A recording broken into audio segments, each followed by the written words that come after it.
Hello everyone, welcome to our channel. Today we are going to discuss the Vision IS current affair of September 2020. Entire current affair जो है September 2020 का जो Vision IS के monthly compilation में आता है वो डिस्कस करने वाले हैं।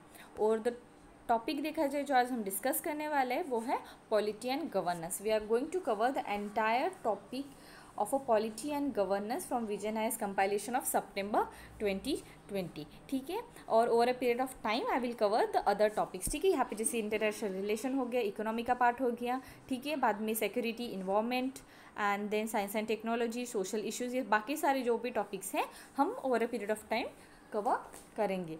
अभी क्या है यहाँ पे जो पॉलिटी एंड गवर्नेंस के टॉपिक में कितने 6 टॉपिक्स दिए हैं। ठीक है, इस टॉपिक में सब टॉपिक से 6 न्यूज़ हम डिस्कस करने वाले हैं, starting with the first topic that is mission Karmayogi. So let's start our discussion. तो मिशन कर्मयोगी, तो कंटेक्स्ट क्या है इस न्यूज़ का। ठीक है, तो कैबिनेट ने क्या किया है, एक अप्रूव किया है मिशन कर्मयोगी को, हम उसको national programme for civil service capacity building बोलते हैं। ठीक है, इसको हम कैबिनेट का अप्रूवल मिल गया है। ठीक है, अभी सैलेंट फीचर्स देखे जाए इस मिशन के, तो सबसे पहला है कि फाइनेंशियल अलोकेशन। तो ये प्रोग्राम के अंडर में 46 लाख सेंट्रल एम्प्लॉयज़ कवर किए जाएंगे। ठीक है, और 5 साल तक, ठीक है, 5 साल तक ये पीरियड रहेगा। ठीक है, 2021, ठीक है, इस पीरियड स्पैन से 2024 टू 2025 इतने पीरियड स्पैन तक रहेगा। और अमाउंट जितना स्पेंड होने वाला है वो है ₹510.86 करोड़। इनिशियली ये जो फाइनेंशियल लोकेशन होगा, कुछ जो सपोर्ट होगा एक्सपेंडिचर वो फंडेड किया जाएगा। मल्टीलैटरल असिस्टेंस भी प्रोवाइड मल्टीलैटरल जो असिस्टेंट थ्रू भी कुछ फंडिंग की जाएंगी। ठीक है, US$ के फॉर्म में। ठीक है, अभी कुछ कोर प्रिंसिपल्स के बारे में अगर जाने हम, ठीक है, इस प्रोग्राम के रिलेटेड, तो सबसे पहला कोर प्रिंसिपल है कि transition from rule based to role based human resource management. ठीक है, तो जो भी सिविल सर्वेंट है रिसेंटली, ठीक है, मोस्टली हम जैसे जानते हैं कि उनको एक रूल बेस्ड जो होता है, ठीक है, मैकेनिज्म वो फॉलो होता है। तो अभी ट्रांजिशन लाने वाले इस न्यू मिशन के अकॉर्डिंग कि एक role based human resource management लाया जाए। ठीक है, और जो भी सिविल सर्वेंट को अलॉकेट किए जाएंगे were related to their competitiveness, okay, of the required post. Second है कि इस प्रोग्राम थ्रू जो ऑन साइट लर्निंग है उसको भी इन्हांस किया जाएगा, उसको भी एम्फसाइज किया जाएगा। And along with this third क्या है प्रिंसिपल अगर देखा जाए इसका, कि ये क्रिएट करने वाले है एक ऐसा इकोसिस्टम, ठीक है, जो शेयर करेगा ट्रेनिंग इंफ्रास्ट्रक्चर। ठीक है, एक प्रॉपर ट्रेनिंग इंफ्रास्ट्रक्चर होना चाहिए। ठीक है, उसमें लर्निंग मटेरियल इंक्लूड हो गया या इंस्टीट्यूशन और पर्सनल सबको इंक्लूड करके एक प्रॉपर शेयर ट्रेनिंग मैकेनिज्म का भी इम्प्लीमेंटेशन होगा इस प्रोग्राम थ्रू।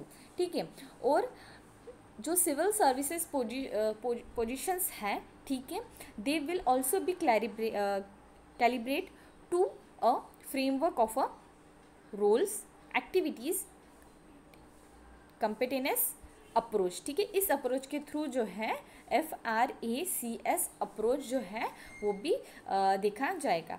अब क्या दिया गया है नेक्स्ट प्रिंसिपल के बारे में अगर देखा जाए, तो जो सिविल सर्वेंट्स हैं, ठीक है, they will be make available for all the opportunities to continuously जो बिल्ड कर पाए, उनको स्ट्रेंथ कर पाए their behavioural, functional and domain competence. ठीक है, और इसके साथ साथ it enable all central ministries and department to direct invest their resources toward the creation of a common ecosystem. एक कॉमन इकोसिस्टम का फॉर्मेशन के लिए जो है, जो सेंट्रल मिनिस्ट्रीज़ है या डिपार्टमेंट बोल सकते हैं, उन सारा जो है उनको एक डायरेक्ट इन्वेस्टमेंट भी वो प्रोवाइड कर सकते हैं। ठीक है, to encourage and partner with the best in class learning content creator include public training institution and university. ठीक है, इसके साथ साथ इंकरेज करने वाले एंड पार्टनर करने वाले जो best in learning content creator होंगे, public training institution and the universities. ठीक है, ये कुछ कोर प्रिंसिपल है इस न्यू कर्मयोगी मिशन के। ठीक है, और ये प्रोग्राम के बारे में अगर देखा जाए, this will be deliver bye setting up an integrated government online training that is IGOT Karmayogi platform. ठीक है, ये जो प्रोग्राम है उसको डिलीवर किया जाएगा IGOT कर्मयोगी प्लेटफॉर्म थ्रू। ठीक है, ये जो है एक digital e learning material capacity building करने के लिए इसके थ्रू प्रोवाइड किया जाएगा। अदर सर्विसेज देखा जाए, ठीक है, services matters such as confirmation after the probation period, deployment, work assessment and notification of the vacancies etc will be eventually be integrated। ठीक है, ये सारे भी इंटीग्रेट किए जाएंगे इस न्यू प्लेटफॉर्म थ्रू। ठीक है, एंड अप्रोप्रिएट मॉनिटरिंग भी की जाएंगी, जो भी फ्रेमवर्क्स हैं, ठीक है, जो भी प्रिंसिपल्स है इस प्रोग्राम को इम्प्लीमेंट करने के लिए उसका भी एक प्रॉपरली मॉनिटरिंग प्रोवाइड किया जाएगा। उसके साथ साथ एक डैशबोर्ड भी जनरेट किया जाएगा, ठीक है, ऑफ अ की परफॉर्मेंस इंडिकेटर। ठीक है, एक प्रॉपर एक डैशबोर्ड जनरेट किया जाएगा जहाँ पे जितने भी की परफॉर्मेंस है, ठीक है, की इंडिकेटर्स है उसके परफॉर्मेंस कैसी है उसके बारे में। ठीक है, अभी क्या है इंस्टीट्यूशनल फ्रेमवर्क रिलेटेड अगर कंटेंट देखा जाए इस न्यू मिशन का, तो सबसे पहले है कि prime minister public human resource council. ठीक है, ये एक अपेक्स बॉडी है, ठीक है, for providing strategic direction to the tasks of a civil service reform and the capacity building under the chairmanship of a prime minister। ठीक है, तो प्राइम मिनिस्टर के अंडर में एक एपेक्स बॉडी का फॉर्मेशन होगा जो डायरेक्शन देंगी। ठीक है, अभी जो सिविल सर्विस रिफॉर्म्स आने वाले हैं उनके कैपेसिटी बिल्डिंग के लिए, ठीक है, तो एक एपेक्स बॉडी का फॉर्मेशन होगा, उसको हम बोलेंगे prime minister public human resource council. ठीक है, इस यहाँ पे क्या होगा, इस कंसिल में जो यूनियन मिनिस्टर्स हैं, चीफ मिनिस्टर है और eminent public human right practitioners हैं, ठीक है, थिंकर्स हो, global thought leaders and the public service functionaries भी इंक्लूड रहेंगे। ठीक है, यहाँ पे मैंने बता दिया। अब क्या है कैपेसिटी बिल्डिंग कमीशन। ठीक है, the role of this commission, ठीक है, एक कमीशन फॉर्म होगी। ठीक है, इस कमीशन के अकॉर्डिंग देखा जाए सबसे पहले उनका रोल क्या होगा कि वो असिस्ट करेंगे जो ये PM public resource human resource council है, ठीक है, उसको असिस्ट करेंगे in approving annual capacity building plan. ठीक है, एक प्रॉपर कैपेसिटी बिल्डिंग प्लान का प्लान जो है अप्रूव किया जाएगा। ठीक है, उसका प्रॉपर कोऑर्डिनेशन हो या सुपरविजन, ठीक है, while the implementation of this plan with the particular जो स्टेक होल्डर्स रहेंगे ऑफ द डिपार्टमेंट। ठीक है, कैपेसिटी बिल्डिंग कमीशन के रोल के अंदर आता है। ठीक है, अभी सेकंड क्या है, ठीक है, ये देख लिया। अभी सेकंड है कि to exercise functional supervision over all central training institution dealing with the civil service capacity building. ठीक है, इन जो भी जितने भी ट्रेनिंग इंस्टीट्यूशन है, ठीक है, सेंट्रल ट्रेनिंग इंस्टीट्यूशन है जो कि सिविल कैपेसिटी सिविल सर्विसेज के कैपेसिटी बिल्डिंग करने के लिए जितनी भी सेंट्रल ट्रेनिंग इंस्टीट्यूशन है उसका सुपरविजन भी है, उसको भी एक्सरसाइज किया जाएगा इस कमीशन थ्रू। उसके साथ साथ ये क्रिएट करने वाले एक शेयर्ड लर्निंग रिसोर्स जहाँ पे हम internal and external faculty and the resource centres भी इंक्लूड किए जाएंगे। ठीक है, एक proper shared learning resources including the external and the internal faculty. उसके साथ साथ to set a norm for a common mid career training programme across all civil services. ठीक है, एक प्रॉपर नॉर्म सेट्स किए जाएंगे जो एक मिड करियर प्रोग्राम, ठीक है, for the across for all civil services to suggest policy intervention required in the area of a human resource management training and capacity building of the government. ठीक है, तो ये सारा जो है कैपेसिटी बिल्डिंग कमीशन के थ्रू रोल परफॉर्म किया जाएगा। एंड स्पेशल पर्पस व्हीकल, ठीक है, वो भी सेट किया जाएगा जो कंपनीज एक्ट है 2013 का। ठीक है, इसके अंडर उसके जो सेक्शन 8 है, ठीक है, उसके अंडर एक प्रॉपर स्पेशल पर्पस व्हीकल का फॉर्मेशन सेटअप किया जाएगा। ठीक है, and operating the digital set and IGOT Karmayogi platform for a online training. ठीक है, ये सारा भी जो है स्पेशल पर्पस व्हीकल के अंदर में आएगा। ठीक है, कोऑर्डिनेशन विद जितने भी कैबिनेट सेक्रेटरी है, ठीक है, कोऑर्डिनेशन यूनिट जो हेड किए जाएंगे कैबिनेट सेक्रेटरी थ्रू, ये भी फॉर्म किया जाएगा इस न्यू मिशन कर्मयोगी के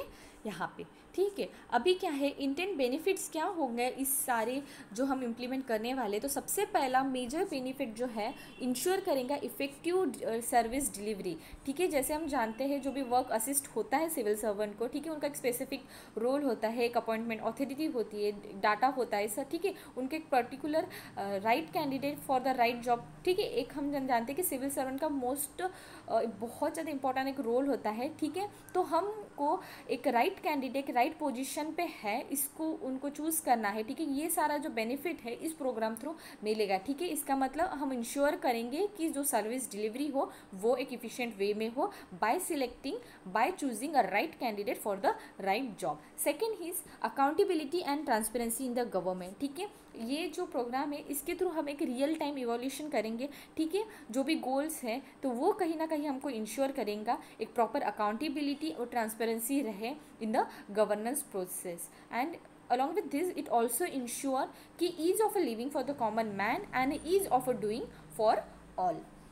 citizen centric approach on set learning, ठीक है। जो ऑन सेट लर्निंग का मैंने बोला एक कोर प्रिंसिपल जो इम्प्लीमेंट करने वाले हैं, तो उससे क्या होगा, कहीं ना कहीं जो गैप है बिटवीन गवर्नमेंट एंड सिटीजन वो रिड्यूस होंगी। उसको हम बोल सकते हैं सिटीजन सेंट्रिक अप्रोच, ठीक है। यहाँ पे जो वर्ड्स यूज़ करते हैं ना विजन के, मैं काफ़ी टाइम से विजन की कंपाइलेशन यूज़ कर रही हूँ, तो इनके जो वर्ड्स हैं वो बहुत ज़्यादा कैची वर्ड्स है। तो आप भी आंसर राइटिंग में ये वर्ड्स यूज़ कर सकते हो, जैसे citizen centric approach, accountability and transparency in government, ठीक है, इंश्योरिंग एफिशिएंसी सर्विस डिलीवरी, ठीक है। ये जो वर्ड्स होते हैं ना वो बहुत मार्क कैची होते हैं, ठीक है। तो आप भी इसको यूज़ करना चाहिए अकॉर्डिंग टू मी, क्योंकि मैं भी यूज़ करती हूँ आंसर राइटिंग में मोस्ट ऑफ द टाइम, ठीक है। अब क्या है नेक्स्ट, क्या दिया है नेक्स्ट हमें, अगर बेनिफिट देखा जाए तो preparing the Indian civil servant for the future, ठीक है। हम अभी टेक्नोलॉजी का यूज़ करने वाले हैं, ठीक है। हमने जैसे बताया कि IGOT, ठीक है, ये एक टेक्नोलॉजिकल डिजिटल प्लेटफॉर्म रहेगा, ठीक है। इसी तरीके से एक टेक्नोलॉजिकल प्लेटफॉर्म के यूज़ से, ठीक है, हम जो एक सिविल सर्वेंट को है, ठीक है, एक प्रॉपर जो है एक ट्रेनिंग प्रोवाइड कर सकते हैं, ठीक है। प्रायोरिटी बेसिस पे उनको ट्रेनिंग दी जाएंगी, ठीक है, मतलब जो वर्क से उनको अलॉट किए हुए उसके तरीके से। तो हम जो अभी हमारे सिविल सर्वेंट है उसको एक प्रॉपर प्रिपेयर कर रहे civil servant for the future needs. Collaboration and a common ecosystem, ठीक है। ये कोलैबोरेशन जो प्रोवाइड करने वाले, ठीक है, कॉमन इकोसिस्टम प्रोवाइड करने वाले, इसके वजह से हम कहीं ना कहीं जो एक प्रॉपर इंस्टीट्यूशनल कैपेसिटी बिल्डिंग को प्रमोट कर सकते हैं। Bridge the gap between generalization and specification, ठीक है, स्पेशलाइजेशन, ठीक है। तो एक जो गैप होती है, ठीक है, अभी मैंने जैसे बोला था कि मिड लेवल जो ट्रेनिंग होती है वो कहीं ना कहीं हम इस प्रोग्राम से प्रोवाइड करने वाले, इनिशियली लैक कर रही होंगी इसलिए हम इस प्रोग्राम से प्रोवाइड करने वाले हैं, ठीक है। तो मेन जो गैप होती है, ठीक है, जनरल ओवरव्यू है ना किसी टॉपिक का, ठीक है, अगर if we are taking any example, और एक स्पेशलाइजेशन होना, इस दोनों में जो गैप होती है उसको फिलफिल करने के लिए भी ये जो प्रोग्राम है वो बेनिफिट रहेगा, ठीक है। इस तरीके से क्या बेनिफिट्स हो गए इस कर्म योगी मिशन के वो भी हमने देख लिए। अब क्या है concern related to the programme. अब ये प्रोग्राम के कंसर्न क्या है, सबसे पहले challenge related to the initiative link training, ठीक है। जो भी previous methodology for performance assessment has not remain consistent, credible and transparent, ठीक है। जितने भी मैकेनिज्म या मेथोडोलॉजी हम इनिशियली यूज़ कर देते हैं वो कहीं ना कहीं, ठीक है, जो परफॉर्मेंस के असेसमेंट के लिए वो एक कांस्टेंट या क्रेडिबल या ट्रांसपेरेंट नहीं है, तो ठीक है। तो एक मेजर चैलेंज रहा है कि अभी जो हम न्यू मेथड्स या न्यू जो इनिशिएटिव ला रहे हैं उसको एक प्रॉपर वे में लेके जाना, ठीक है। Next is over centralization of a system, ठीक है। A diverse public sector workforce need a decentralized training and a learning ecosystem, ठीक है। ओवर सेंट्रलाइजेशन दिखाई दे रहा है इस न्यू सिस्टम से, ठीक है। पर जो हमारे पब्लिक सेक्टर्स हैं, ठीक है, जो भी वर्कफोर्स है उनको एक डिसेंट्रलाइज ट्रेनिंग और लर्निंग इकोसिस्टम की नीड है, ठीक है। पर ये ओवर सेंट्रलाइजेशन जो इस प्रोग्राम से हमें दिखाई दे रहा है तो वो कहीं ना कहीं एक मेजर कंसर्न अराइज कर रहा है, ठीक है। Distance self learning can build supplementary skill and update knowledge at the front line but may not be well suited for the core knowledge development, ठीक है। हम जैसे बोल रहे हैं कि डिस्टेंट लर्निंग, ठीक है, ये कहीं ना कहीं एक सप्लीमेंट्री स्किल तो बिल्ड कर सकता है, पर कहीं ना कहीं जो एक बेसिक कोर नॉलेज का डेवलपमेंट है वो कहीं ना कहीं लैक कर सकता है। तो उस मैटर को भी एक हम बोल सकते हैं एक मेजर कंसर्न अराइज होता है। जो the whole burden of a self learning may get transferred to already overloaded individual which can lead to decline in overall motivation and morals, ठीक है। अभी हम बोल रहे हैं कि ऑलरेडी जो सिविल सर्वेंट्स होते हैं, सिविल सर्विसेज में जो पर्सन्स होते हैं उन पे इनिशियली काफ़ी सारा लोड होता है, काफ़ी सारा बर्डन होता है, और अगर हम इस प्रोग्राम थ्रू और कुछ एडिशनल जो कर रहे हैं तो वो कहीं ना कहीं ओवरलोड हो जाएंगे उस पर्टिकुलर इंडिविजुअल के लिए, और वो कहीं ना कहीं लीड करेगा decline on overall motivation and the moral of that particular individual. Resistance. Indian bureaucracy is a largely status quo and stand for a conservatism. It resists reform and innovation. Hence, a reform at this scale may face several resistance from with in the bureaucracy. ठीक है, तो Indian bureaucracy एक conservative mind set से काफ़ी time से चलती आ रही है, ऐसे यहाँ पे बोला गया है. ठीक है, तो ये कहीं ना कहीं अभी जो सेवरल चेंजेस, ठीक है, हम लाना चाहते हैं, न्यू इनोवेटिव या रिफॉर्म्स लाना चाहते हैं, वो कहीं ना कहीं जो ब्यूरोक्रेसी के अंदर ही रेजिस्टेंस अराइज कर सकता है. तो ये एक मेजर कंसर्न है इस प्रोग्राम का. अभी कंक्लूजन क्या है? The centralize institutional architecture of a propose reform must be balanced by the understanding of a context and need of a diverse workers and the learners. A framework for credible assessment with a total transparency should be developed to link training and initiative successfully. Training must be supplemented with shared vision, development, purposeful work and the empowerment of employee to improve the organization culture. ठीक है, तो हम conclude ऐसा कर सकते हैं कि ये जो प्रपोज रिफॉर्म्ड है उसको प्रॉपर एक बैलेंस वे से, ठीक है, बैलेंस बाय अंडरस्टैंडिंग जो कंटेक्स्ट है, जो नीड है, जो भी डिज़ायर वर्कफोर्स है या जो भी लर्नर्स है, एक प्रॉपर बैलेंस मेंटेन करके हमें इसका इम्प्लीमेंट करना चाहिए. ठीक है, और जो भी कंसर्न अराइज हुए हैं उसको भी ओवरकम करते हुए हमें इस प्रॉपरली इस प्रोग्राम को, ठीक है, जो रिलेट है सिविल सर्वेंट रिफॉर्म रिलेटेड, ठीक है, उसको इम्प्लीमेंट करना चाहिए. Okay, in this way we conclude our first section, and now the next news, election commission tackling criminalisation of politics. तो रिसेंट कंटेक्स्ट अगर देखा जाए इस न्यूज़ का, तो जो इलेक्शन कमीशन है उन्होंने डिसाइड किया है वो रिवाइज करने वाले हैं जो टाइमलाइन होती है for the publicity of a criminal antecedent by the candidate concern and by the political party that nominate them for the election. जैसे हम जानते हैं कि जो भी पर्सन होता है जो इलेक्शन कंडक्ट करने वाला होता है, ठीक है, इलेक्शन में भाग लेने वाला होता है, उस पर्सन को उसकी अगर क्रिमिनल रिकॉर्ड्स हो, ठीक है, अर्लियर, तो उसको पब्लिसिटी करनी पड़ती है. तो उसकी जो टाइमलाइन, एक particular timeline election commission decide करता है. तो उस टाइमलाइन का क्या है, पब्लिसिटी को टाइमलाइन जो है वो इस बार रिवाइज किया है. ठीक है, अभी हम देखते हैं मोर ये बात जो है न्यूज़ में क्यों थी. तो सबसे पहला रीज़न है, as per the revise guideline the candidate as well as a political party will publish the detail of a criminal antecedent if any in newspaper and television 3 times. ठीक है, रिवाइज गाइडलाइन के according वो 3 time जो है अगर उनका कुछ criminal antecedent रहा, ठीक है, उनका उसको जो पब्लिश है, उनको न्यूज़पेपर हो या कोई टेलीविज़न मीडिया हो या जो भी मीडियाज़ होते हैं, ठीक है, तो उसको उनको 3 बार उनको पब्लिश करना पड़ेगा. जो uncontested winner candidate as well as a political party who nominated them shall also be publish the criminal antecedent if any. ठीक है, जो भी अनकंटेस्टेड विनर कैंडिडेट होता है या जो भी पॉलिटिकल पार्टी है जिसके थ्रू वो नॉमिनेट किया गया है एक इंडिविजुअल, उसको भी जो है उनको भी पब्लिश करना पड़ेगा जो भी एक अगर पर्सन का क्रिमिनल एंटीसीडेंट रहा तो.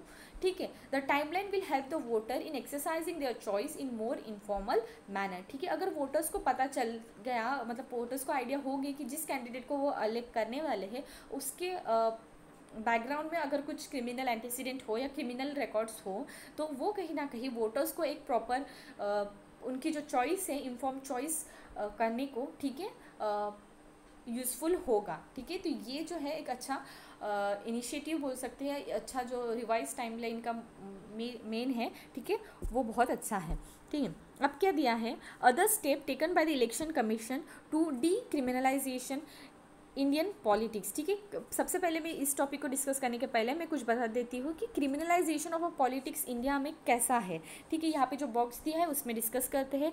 It implies that the criminal are entering election fray and contesting election and even getting elected to the parliament and the state legislation. ठीक है, क्रिमिनलाइजेशन ऑफ पॉलिटिक्स ये एम्फसाइज करता है कि जो भी क्रिमिनल्स है वो इलेक्शन प्रोसेस में एंटर हो रहे हैं, वो इलेक्शन कंडक्ट कर रहे हैं और वो इलेक्ट भी हो रहे हैं. इन शॉर्ट जो हमारे पार्लियामेंट्री सिस्टम है, जो हमारे मेन लेजिस्लेटिव सिस्टम है, वहाँ पे वो एंटर हो रहे हैं. उसको हम बोलते हैं, अगर कोई क्रिमिनल एंटर हो रहा है तो उसको हम बोलते हैं क्रिमिनलाइजेशन ऑफ पॉलिटिक्स. अगर पोस्ट 2019 के इलेक्शन देखा जाए तो 43% जो लोकसभा के मेंबर्स थे उन पे क्रिमिनल चार्जेस थे. उसके साथ साथ उनमें से ही 29 जो पर्सन्स थे उसमें सीरियस क्रिमिनल चार्जेस थे, जैसे कि मर्डर्स हो गया, रेप हो गया, किडनैपिंग जैसे भी भी चार्जेस थे। एंड वाइल 84% जो थे सेल्फ डिक्लेयर एसेट, इतना 1 करोड़ तक उनका सेल्फ डिक्लेयर एसेट जो था, ठीक है, उनके पास था। तो ठीक है 2019 के फिगर्स के अकॉर्डिंग। ठीक है, अभी रीजंस क्या है जो क्रिमिनलाइजेशन इंक्लूड करते हैं। सबसे पहला मेन रीज़न है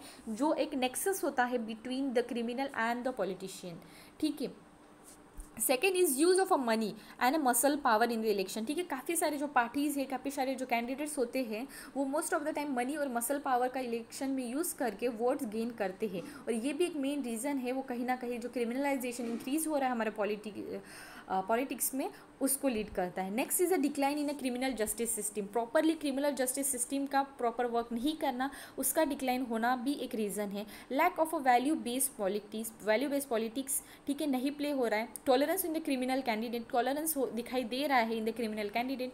first past the post electoral system doesn't discourage criminal from contesting election. ठीक है, ये जो सिस्टम है वो भी कहीं ना कहीं डिस्करेज नहीं कर रही है for the criminal to contest the election. तो ये सारे जो रीजंस है वो क्रिमिनलाइजेशन इंक्रीज कर रहे हैं। अभी ये इम्पैक्ट क्या हो रहा है, अभी क्रिमिनलाइजेशन तो हो रहा है पॉलिटिक्स में, ये कहीं ना कहीं क्या इम्पैक्ट कर रहा है। सबसे मेन और इम्पैक्ट बोल सकते हैं कि जो हमारी lawbreaker get elected as a lawmaker. ठीक है, जो लॉ ब्रेकर हैं वही इलेक्ट हो रहे हैं लॉ मेक करने के लिए। ठीक है, जो लॉ ब्रेक करके क्रिमिनल केसेस उन पे ही लग रहे हैं। ठीक है, तो वही कहीं ना कहीं हमारे लॉज बना रहे हैं। ठीक है, तो जो एक लेजिस्लेचर का एक क्रेडिबिलिटी होती है, ठीक है, लेजिस्टिमेटी होती है, ठीक है, एक प्रॉपर्ली उनका एक ऑनर होता है, वो कहीं ना कहीं लूज़ हो रहा है। उसके साथ साथ जो ये मनी सर्कुलेशन या ब्लैक मनी का यूज़, ठीक है, इलेक्शन में यूज़ हो रहा है। ठीक है, जो मनी यूज़ कर रहा है ऑब्वियसली वो कहीं ना कहीं ब्लैक मनी होगा। ठीक है, वो भी इंक्रीज़ हो रहा है। उसके साथ साथ dilution in the probity in the public life,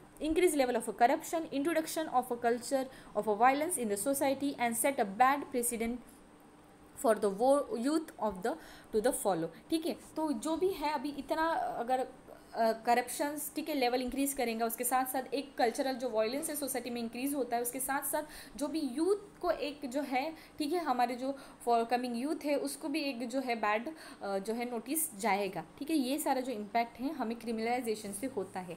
इसके वजह से जो हमारी इलेक्शन कमीशन है उन्होंने काफ़ी सारे स्टेप्स लिए हैं, ठीक है, to decriminalization in the politics. एक तो अभी हमने डिस्कस कर ही लिया, ठीक है, कि जो टाइमलाइन है उनको 3 बार पब्लिश करनी पड़ेगी। ठीक है, जो उनका क्रिमिनल एंटीसीडेंट रहा तो ठीक है। अभी इलेक्शन कमीशन ने काफ़ी सारे जो इलेक्टोरल रिफॉर्म लिए हैं, एज वेल एज जो हमारे जो सुप्रीम कोर्ट है उन्होंने भी काफ़ी सारे जो डायरेक्शंस दिए गए हैं। अभी हम देखते हैं कि क्या क्या उन्होंने रिफॉर्म्स लिए। तो सबसे पहले लिखा था कि 1997 में क्या था, इलेक्शन कमीशन ने डायरेक्ट किया था कि ऑल द रिटेनिंग जो ऑफिसर्स होते हैं, ठीक है, वो रिजेक्ट करे the nomination paper of any candidate to stand convicted on the day of a filing the nomination paper even if it is if his sentence is suspended. ठीक है, तो एक प्रोविजन उन्होंने 1997 में लाई थी। ठीक है, जो retaining officers related, most of the retaining officers जो होते हैं कलेक्टर होता है, I think as per my knowledge. Okay, तो अभी देखा जाए, ठीक है, सेकेंड उन्होंने क्या इनिशिएटिव लाया था, system of a flying squad introduce किया था। ठीक है, जिससे ये मेन इसका इंट्रोडक्शन इसलिए किया था कि जो ब्लैक मनी यूज़ किया जाता है इलेक्शन में उसको सीज करने के लिए। ठीक है, थर्ड अगर उनका इनिशिएटिव देखा जाए, it carry out much more intense voter awareness campaign and even initiate a campaign using celebrity exhorting voters not to sell their vote। ठीक है, तो काफ़ी ज़्यादा अवेयरनेस जो है पब्लिक्स में, जो वोटर्स में, वो भी उन्होंने स्टार्ट की थी। ठीक है, इनिशियली जो सेलिब्रिटीज़ का यूज़ करके भी जो है, ठीक है, उन्होंने कैंपेनिंग अवेयरनेस भी स्टार्ट की है। ठीक है, currently candidate to any national or state assembly election is required to furnish an affidavit in the shape of a form 26 appended to the conduct of a election rule 1967। ठीक है, ये जो rules है 1967,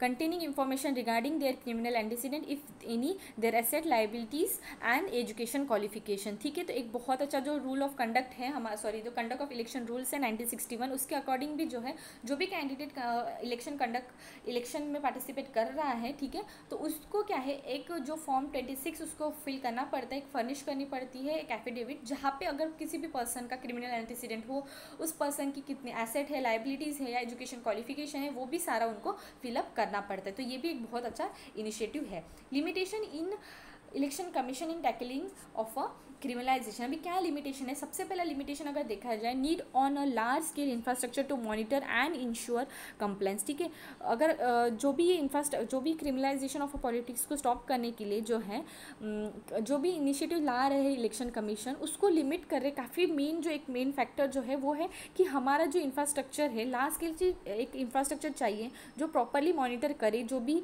और इंश्योर करे जो भी issues हैं, ठीक है, उसको तो वो कहीं ना कहीं लैक कर रहा है, वो एक लिमिट कर रहा है जो भी इलेक्शन कमीशन की जो पावर होती है फॉर टैकलिंग द क्रिमिनलाइजेशन। अगर एग्जाम्पल के केस में अगर यहाँ पे देखा जाए तो यहाँ पे दिया है इस पॉइंट में, ठीक है, अ supreme court order made it mandatory for the political party to upload on their website detailed information regarding individual with pending criminal cases who has been selected as a candidate, along with the reason for such selection, as also as to why other individual without criminal antecedent will not be selected as a candidate, to ensure compliance of such direction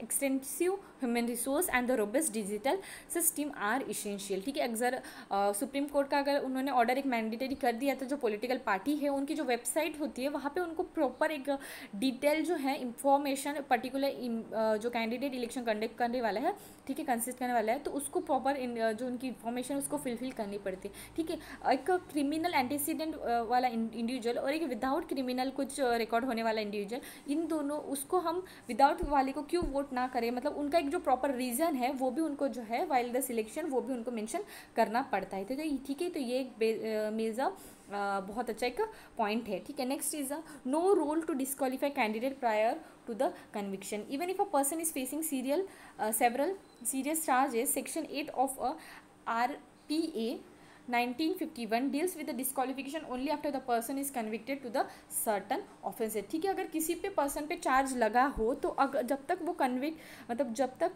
conviction उस particular candidate पे नहीं आता तब तक जो section है हमारा 8 of जो representation of a people's act है 1951 उसके अकॉर्डिंग उस कैंडिडेट को डिस्क्वालीफाई नहीं किया जा सकता। ठीक है, third is a false affidavit. ठीक है, matter of a false affidavit जो है, ठीक है, हमने जैसे बोला कि उनको एक एफिडेविट मतलब उनको फॉर्म भरनी पड़ती है, ठीक है, जहाँ पे वहाँ पे उनके पूरे डिटेल्स होते हैं रिलेटेड टू द उनके पास कितने एसेट है, लाइबिलिटीज़, ठीक है, एजुकेशन क्वालिफिकेशन हुआ, अगर उनका क्रिमिनल कुछ रिकॉर्ड्स हो वो सारा। ठीक है, अगर वो फॉल्स एफिडेविट जो है, ठीक है, अगर वो आ रहे हो, ठीक है, वो एक मेजर कंसर्न या सीरियस कॉन्सिक्वेंसेस इफेक्ट हो सकता है जो एक प्योरिटी होती है इलेक्शन की उसको डैमेज करने के लिए। ठीक है, तो वो भी एक मेन पॉइंट है। अभी नेक्स्ट क्या है, misuse of a religion for a electoral gain. ठीक है, तो काफ़ी सारा कम्युनल वायलेंस जो है हम इलेक्शन के टाइम पे मोस्ट ऑफ द टाइम हमें दिखाई देता है, तो हम रिलीजन का यूज़ करके इलेक्शन में वोट लेना भी एक जो है एक हम बोल सकते हैं कि एक नेगेटिव इम्पैक्ट दिखाई दे रहा है। ठीक है, वेल सच पार्टी जो है are qualified as a corrupt party, they can be questioned only by the way of election petition and cannot be subject to the inquiry before EC when the election is in process। ठीक है, तो ये ऐसा कुछ अगर कोई use कर रहा हो, ठीक है, करप्ट प्रैक्टिसेस, ठीक है, यूज़ कर रहा हो, ठीक है, रिलीजन का use for the electoral gain, then वो क्या है, इलेक्शन पिटिशन थ्रू ही उसको क्वेश्चन किया जाता है। ठीक है, और जो इलेक्शन कमीशन है, ठीक है, वो सारी इंक्वायरी जो है इलेक्शन प्रोसेस के टाइम पे जो है बिफोर द इलेक्शन का इलेक्शन जब प्रोसेस में होता है उस टाइम पे अगर जो भी है क्वेश्चन जो है इलेक्शन पिटिशन थ्रू ही हम ला सकते हैं। ठीक है, ये भी एक पॉइंट दिया गया है।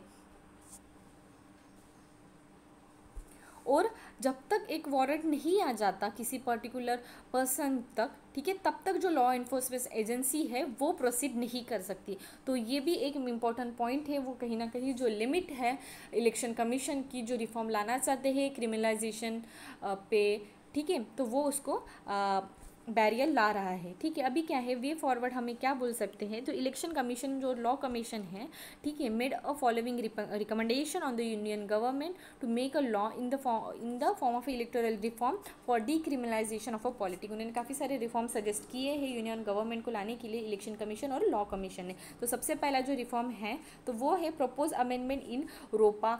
ठीक है, दैट इज़ RPA 1951, जो representation of a people's act है 1951, उसमें कुछ अमेंडमेंट लाए। तो सबसे पहला अमेंडमेंट उन्होंने सजेस्ट किया है कि वो इंक्लूड करें conviction under the section 125A as a disqualification, ground of a disqualification, ठीक है, ground of a disqualification include करें, ठीक है, including the conviction under the 122A section में, ठीक है। उसके साथ साथ enhance sentence to filing of a false affidavit to the minimum 2 year under the section 125A, ठीक है। 125 के यहाँ पे एक जो फॉल्स एफिडेविट किसी ने भी साइन की तो उसके लिए भी पनिशमेंट मिनिमम 2 साल की देनी चाहिए। उसके साथ साथ include the offence of filing false affidavit as a corrupt practice. अगर किसी ने फॉल्स एफिडेविट फाइल की तो उसको एक करप्ट प्रैक्टिस जो है ऐसा बोल के सेक्शन 123 में भी इंक्लूड करना चाहिए, ऐसा प्रपोज अमेंडमेंट बताया गया है, रिकमेंड किया गया है। सेटअप, एक इंडिपेंडेंट बॉडी का सेटअप करना चाहिए जो वेरीफाई करेगा जो भी विनर्स जो होते हैं इलेक्शन में उनके एफिडेविट को चेक करने के लिए, ठीक है। इससे क्या होगा, एक जो फॉल्स कुछ एफिडेविट होंगी उसका प्रॉपर डिस्क्लोजर हो पाएगा। नेक्स्ट क्या है, barring person charge with cognizable offence from contesting in the election at the state when the charges are framed by the competent court, provide the offence is punishable by imprisonment of at least 5 years and can cause, and the case is led at least 6 months prior to the election in the question, ठीक है। तो cognizable offence related अगर किसी person पे हो तो उस पर भी जो है प्रॉपर जो है पनिशमेंट हो, ठीक है, जो उसको भी इम्प्लीमेंट करना चाहिए, ठीक है। Expediting trial in a relevant poll where the case is lead against the sitting member of a legislative and to conduct the trial on a day-to-day basis with an outer limit of completing the trial in a 1 year, ठीक है। तो जो trial चल रहा है relevant court में तो उसमें भी एक पर्टिकुलर लगानी चाहिए टाइम जो है, ठीक है, जिस भी कैंडिडेट के अगेंस्ट में लग रही है तो एक कम्प्लीटली आउटर लिमिट जो है, जो ट्रायल है वो 1 ईयर में कंप्लीट हो, ऐसा कुछ जो लिमिट है वो भी लाना चाहिए, ऐसा भी उन्होंने कहा है। If the trial can not be completed, अगर ट्रायल कंप्लीट नहीं हो रहा है with in the said time period, ठीक है, अगर जो टाइम पीरियड उन्होंने बताया अगर उसमें कंप्लीट नहीं हो रहा है और the charge is not quash in the same period, the trial जज shall give the reason in the writing to the relevant high court, ठीक है। अगर किसी भी एमपी पे जो अगर केस चल रहा है उसको पर्टिकुलर ट्रायल पीरियड में कंप्लीट नहीं हो रहा तो वो जज को एक रीज़न देना पड़ेगा, एक जो भी रिलेवेंट हाई कोर्ट है उनको। Once the same period expired, the person may be automatically disqualified at the end of the said time period, ठीक है। अगर जो पर्सन है अगर पीरियड एक्सपायर हो गया, ठीक है, रिलेवेंट कोर्ट में जो केस चल रहा है, ठीक है, तो जो ऑटोमेटिकली जो पर्सन है उसको डिस्क्वालीफाई करना चाहिए उस पर्टिकुलर टाइम्स पीरियड में, ठीक है। Right to vote, remuneration and request of the office shall be suspended at the end of the said period to the expire of the house. Next is a retroactive application, ठीक है, from the date of a proposed amendment come into effect, all the person with the criminal charges punishable by more than 5 years pending on that day are liable to be disqualified subject on the certain safeguard, ठीक है। retroactive application, ठीक है, जो भी जिस दिन amendment propose होंगी उसी दिन से वो इफेक्ट में लाएंगी और जो भी क्रिमिनल चार्जेस हैं, ठीक है, जिसके पनिश अगर 5 ईयर से ज़्यादा हो तो उनको जो है पर्टिकुलरली उनको डिस्क्वालीफाई करना चाहिए, ऐसा भी उन्होंने रिकमेंड किया है। ग्रांटिंग ईसी एडिशनल पावर, ठीक है, जो इलेक्शन कमीशन है उसको एडिशनल पावर भी देनी चाहिए। तो सबसे पहले अगर पावर के बारे में देखा जाए तो refer any matter for the investigation, ठीक है, कोई भी मैटर जो हो, ठीक है, वो रेफर कर पाए, ठीक है, इन्वेस्टिगेट कर पाए। सेकंड है prosecute any person who has committed and electoral offence under रोपा 1951, ठीक है, जो रोपा, ठीक है, रिप्रेजेंटेशन ऑफ पीपल एक्ट जो है उसके यहाँ पे भी जो है प्रोसिक्यूट जो होता है एनी पर्सन उसको भी who has committed electoral offence, ठीक है, उसके रिलेटेड भी जो रिकमेंडेशन है उसके भी पावर्स मिलनी चाहिए। अपॉइंट एनी स्पेशल कोर्ट भी है, ठीक है, उसको भी अपॉइंटमेंट रिलेटेड जो प्रोविज़न है वो भी इसी को मिलना चाहिए, ठीक है। अब क्या है नेक्स्ट न्यूज़ अगर देखा जाए तो है केशवानंद भारती केस के बारे में। ये न्यूज़ में क्यों था, जो दो लैंडमार्क जजमेंट हम जानते हैं केशवानंद भारती काफ़ी सारे बेसिक जो है हमारे बेसिक स्ट्रक्चर बोल सकते हैं हमारा, तो उसका इंट्रोडक्शन हुआ था। तो वो जो मेन लैंडमार्क जजमेंट के मेन जो पर्सन थे जिसकी वजह से ये लैंडमार्क जजमेंट आया था तो वो पास आउट हुए हैं, ठीक है। तो उनका नाम था केशवानंद भारती गलवारू, ठीक है, and other versus state of Kerala का केस एक मेन लैंडमार्क जजमेंट रहा है हमारे हिस्ट्री ऑफ अवर कॉन्स्टिट्यूशन, ठीक है, हमारी history of our supreme court judgement, ठीक है। अगर हमारे केशवानंद भारती के केस में अगर देखा जाए तो केस मेनली जो डील करता था, एक पिटिशन साइन हुई, पिटिशन लाई थी अगेंस्ट द केरला गवर्नमेंट, जो चैलेंज करता था कंपलसरी एक्वाइजिशन होना चाहिए of his land by the government under the Kerala land reform 1963 as the violation of a fundamental right as enshrined in the article 25, 26, 31 of the constitution, ठीक है। जो article में हमारे मेंशन है वो कहीं ना कहीं वॉयलेट हो रहे हैं, इसके वजह से जो पर्सन थे केशवानंद भारती, उन्होंने एक पिटिशन फाइल की थी अगेंस्ट द केरला गवर्नमेंट, ठीक है, रिलेटेड टू द केरला का लॉ आया था, ठीक है, एक एक्ट आया था केरला लैंड रिफॉर्म एक्ट 1963, उसके अगेंस्ट, ठीक है। तो इस केस को सुनने के लिए 13 जज जो है एक लार्जेस्ट सुप्रीम कोर्ट जो बेंचेस होते हैं, ठीक है, 13 जज का सिटिंग हेल्ड हुई थी। As a hearing procedure the scope of the case was expand to address the following, ठीक है। जो उस प्रोसीडिंग को चलते वक्त काफ़ी सारे जो प्रोसीडिंग है वो एक्सपांड हो गई, ठीक है। जो वो मेन केस चल रहा था उसमें काफ़ी सारे जो न्यू फॉर्म्स जो है वो एक्सपांड हो गए। सबसे पहला कुछ फैक्टर्स जो देखा जाए जो एड्रेस कर दिए गए, तो वो है इंटरप्रिटेशन ऑफ गोलखनाथ का केस, ठीक है, Golaknath case. Second is interpretation of article 369 जो पावर देती है पार्लियामेंट को कि वो अमेंड कर सकते constitution. Third is the validity of 24th constitutional amendment act section 2 and section 3 of 25th constitutional amendment act and 29 constitutional amendment act, ठीक है। ये इन सारों को तीनों को इंटरप्रेट किया गया ड्यूरिंग दिस प्रोसीडिंग। अगर इसका बैकग्राउंड देखा जाए, ठीक है, तो Golaknath versus state of Punjab का केस, ठीक है, जो सुप्रीम कोर्ट ने ऐसा हेल्ड किया था कि जो आर्टिकल 369 है, ठीक है, वो जो हमें जैसे पता है कि आर्टिकल 369 रिलेटेड है कि जो पार्लियामेंट है वो कॉन्स्टिट्यूशन को अमेंड कर सकती है।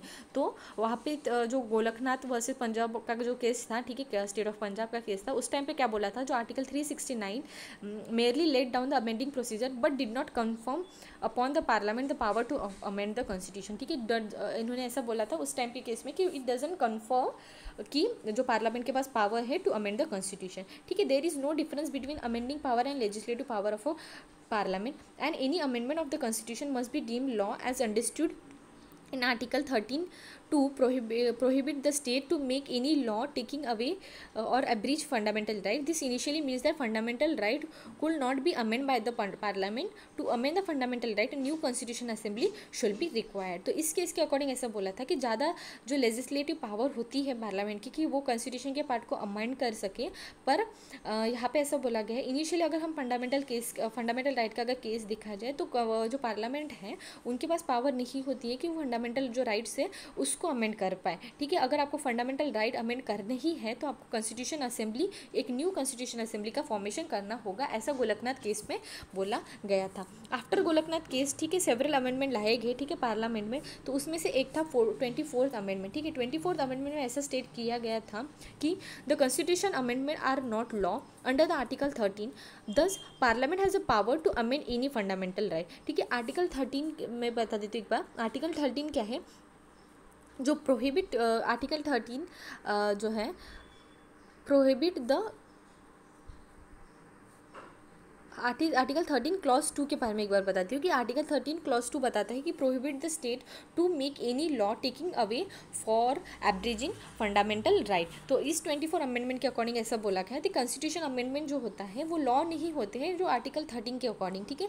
10 जो पार्लियामेंट है उनके पास पावर है कि वो कॉन्स्टिट्यूशनल जो फंडामेंटल राइट्स है उसमें अमेंड कर सकते हैं, ठीक है। And the parliament has a power to amend any provision of the constitution, ठीक है। कोई भी जो प्रोविजन हो कॉन्स्टिट्यूशन में हम उसको अमेंड कर सकते हैं। उसके साथ साथ गोलखनाथ जो केस था उसमें सेकेंड अमेंडमेंट लाई गई, वो थी 25th अमेंडमेंट, ठीक है। 24th तो लाई गई, ये 2 प्रोविजन ऐड किए गए, ठीक है।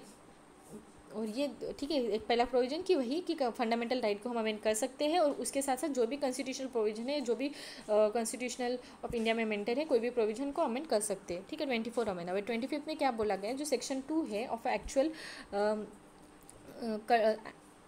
Section 2 of a act curtail the right of property and permit the acquisition of a private property by the government for public use on the payment of a compensation which will be determined the parliament and not by the court. ठीक है, तो ऐसा section 2 में act जो cartel करता है जो right of property है, जैसे हम पता जानते हैं कि इनिशियली राइट ऑफ प्रॉपर्टी एक इनिशियल हमारा फंडामेंटल राइट था, बाद में उसको जो है हटा करके उसको फंडामेंटल राइट से हटाया गया है। ठीक है, तो ये भी एक जो प्रोविज़न है वो 25th में जो है रिलेटेड, ठीक है, ये वाली प्रोविज़न नहीं जो मैंने अभी बताया कि हटाया गया है, पर ये जो राइट टू प्रॉपर्टी रिलेटेड जो है वो एक कंडीशन जो है वो अप्लाई की गई है 25th अमेंडमेंट में। और सेक्शन 3 में और एक था कि it give a president to the directive principle of state policy over the fundamental right and took away the scope of a judicial review for policies laid down under several DPSP। ठीक है, several DPSP से जो judicial review का जो main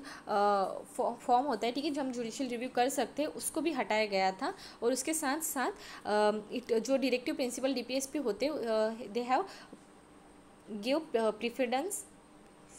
precedence over the fundamental right. ठीक है, इनको precedence दिया गया over the fundamental right. And 29th amendment में जो ऐड की गई थी उसमें बोला गया था it added 2 land reform legislation to the 9th schedule. ठीक है, 9th शेड्यूल में ऐड किए गए 2 लैंड जो लैंड रिफॉर्म लेजिस्लेशन है। ठीक है, अब क्या है, इतने सारे जो मेन 3 जो अमेंडमेंट हैं जैसे मैंने बताया 24, 25 एंड 29 ये ऐड किए गए थे after the Golaknath case.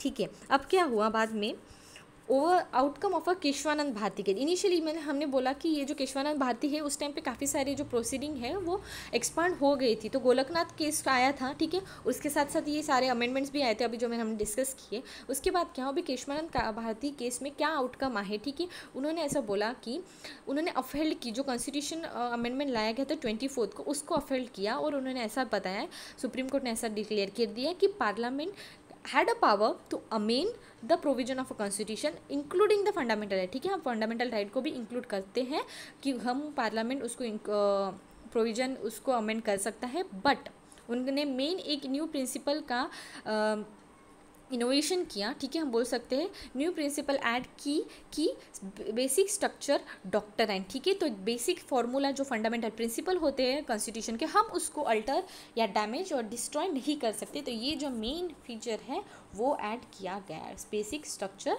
Doctrine. ठीक है, उसके साथ उन्होंने क्या किया, करेक्ट किया गोलकनाथ केस में। ठीक है, गोलकनाथ केस के जजमेंट है उसको करेक्ट किया गया। जैसे हम जानते हैं कि सुप्रीम कोर्ट ने हेल्ड किया कि जो आर्टिकल 368 है, ठीक है, जो पार्लियामेंट को पावर देती है टू अमेंड द कॉन्स्टिट्यूशन, ठीक है, contain both power and proceed for amending the constitution and that amending power and legislative power of a parliament were different. ठीक है, कि